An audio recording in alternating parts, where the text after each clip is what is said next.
Smart TV के नाज़रीन अस्सलाम वालेकुम। आपको ताज़ा तरीन खबर से आगाह करते चलें। डेयरी फार्म्स की मनमानियाँ, दूध की कीमतों में एक बार फिर इजाफा का ऐलान। डेयरी फार्म्स की मनमानियाँ ना रुक सकी, दूध की कीमतों में एक बार फिर अज खुद इजाफे का ऐलान कर दिया गया।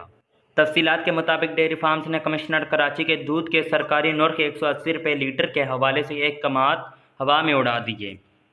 कराची में दूध 210 रुपये लीटर फ़रोख्त किया जा रहा है। अब इसमें मज़ीद 20 रुपये लीटर इजाफे का ऐलान कर दिया गया है। इस हवाले से डेयरी फार्म्स के रहनुमा शाकिर उमर गुज्जर ने अपना बयान में कहा, कमिश्नर ने 2 बार दूध की कीमतों के लिए इजलास तलब किया, लेकिन वो खुद गैर हाजिर रहे। डेयरी फार्म्स के रहनुमा शाकिर उमर गुज्जर ने एडिशनल कमिश्नर को कह दिया था, कीमतों में फौरी इजाफा नहीं किया गया तो हम खुद ऐलान कर देंगे। इन्होंने कहा, दूध की कीमतों में इजाफे का ऐलान स्टेट होल्डर्स के साथ मिलकर किया है।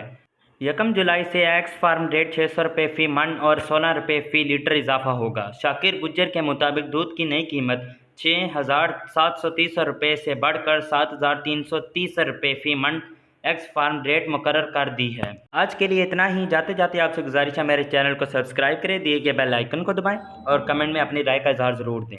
शुक्रिया।